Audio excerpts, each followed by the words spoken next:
Let's see, I have a couple things to chat about today, see if they dovetail together nicely. First, about music. About finding new music, that's the topic. It's not, music is an important part of my life. I suspect it is of many people.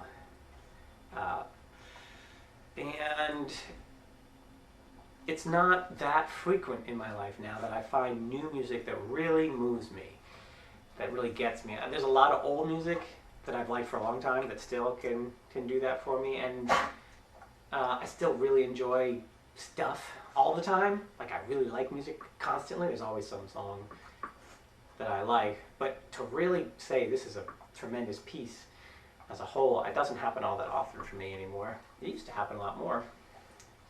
Perhaps I've found most of the people I'm going to like, perhaps I'm not in the same place in my life, but whatever, it happens much less frequently to me. So when it does happen, it's always a big deal. I don't know, gosh, 10 years ago, I discovered Lucinda Williams, and not long after that, Amy Mann, and that was really, those were big. If you don't know those artists, and you'd like to see, wow, they are amazing. But that was a long time ago. And then I've had various things that were good, like songs that were really great, or albums that started off and they were good things. But then not really the same kind of, now I got everything this artist makes to see what else they do. With Lucinda Williams, I have everything. With Amy Mann, I have everything. And nothing has moved me like the first thing that I got into. But there's always been good stuff on everything else. I'm really glad to find the artist.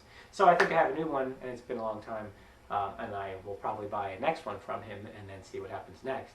If that one also does, and I suspect it will, it'll work out. And I've already done a video on one of his songs. It's Ryan Adams, Easy Tiger.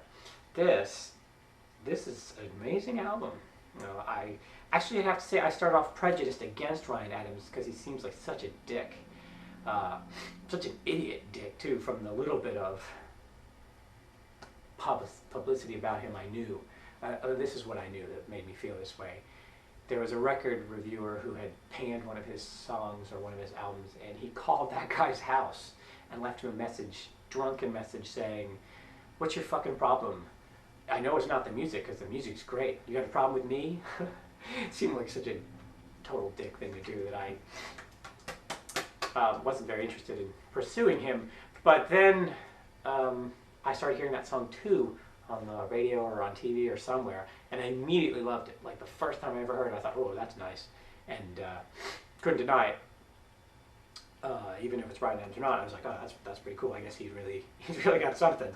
It's an important lesson I want to remind myself in life all the time. Good art, good music, good math, good anything doesn't necessarily come with good person, or even smart person, or interesting person. I mean, like, it doesn't follow. It's just the music that matters. I don't even know, really, if Bob Dylan or Van Morrison or any of these people are good people, bad people, smart people, bad people. I don't know anything about them, really. Not at that level. They certainly seem like assholes in a lot of ways, but I don't know them. Maybe they have every reason to be an asshole.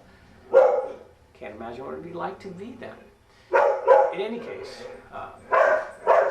has nothing to do with the music. So Ryan Adams, dick, who cares? The music, great. And what happened is I got that song too in my head, and then I bought the album, curious, just to hear that song and what else was on it, because it sounded like a really good musically, so I thought perhaps the rest of the album would be good. A lot of times I'm just wrong. But this time I think I lucked out, and I listened to it a lot right before I go to bed, and just my wife and I go to bed, and the music is playing, and it's in the background. I don't pay that much attention to it. 2 comes on, and I always listen to it carefully, but then the rest of the songs I fall asleep after, I don't know, 5, 6, 7 songs, depends on the night. I know that by the end I knew the first 7 songs well, but nothing past it even sounded familiar, so I'm sure 7 was the max.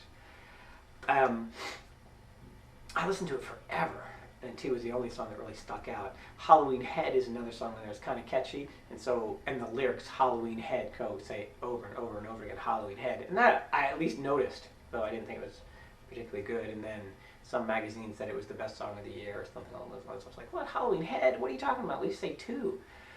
But I didn't know it at the time. And then I put Bryan Adams aside for a while, and then I put him back on. And then one night I realized I knew all of his songs. I could sing along with everything. Until I got to song 8. But I didn't know any of the words. I didn't know anything about it. So I sat down and decided to listen to it, just concentrate on it. That's the big difference between now and then. I used to listen to music concentrated a lot more than I do now. Now it's just background until it finally pushes its way through. I just don't have the patience, maybe. But I listened to it and read along to the lyrics, and all of a sudden I found out, whoa, these songs were not only beautiful melodically and really fun to play with and all this kind of stuff, and they had really fun dynamics here and there, drums and other things that really jumped out, and so it was catchy and exciting at times and mellow at other times and just had a feel to it. Then I read the lyrics and they were really good.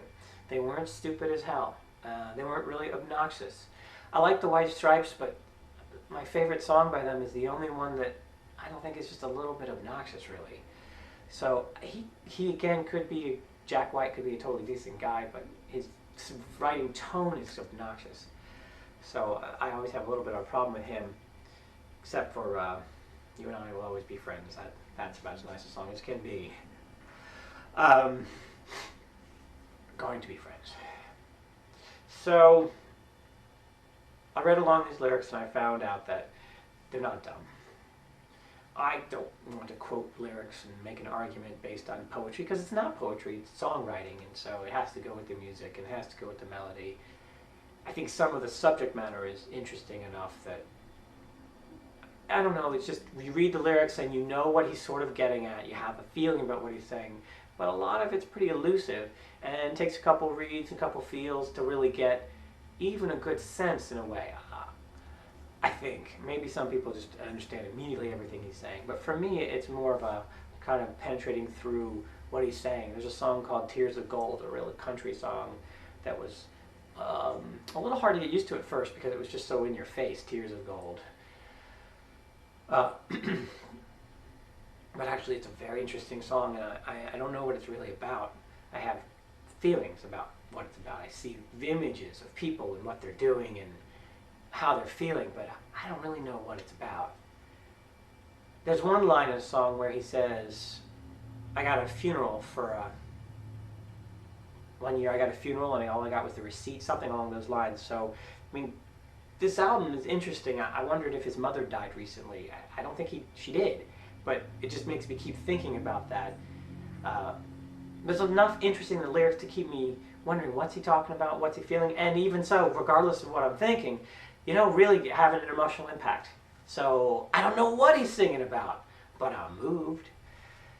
So, yeah, doesn't happen often. And I'll probably buy everything he does now, just to see if I can catch just a few more songs out there that I like as much as some of the songs on this album. Everybody Knows. That's my favorite.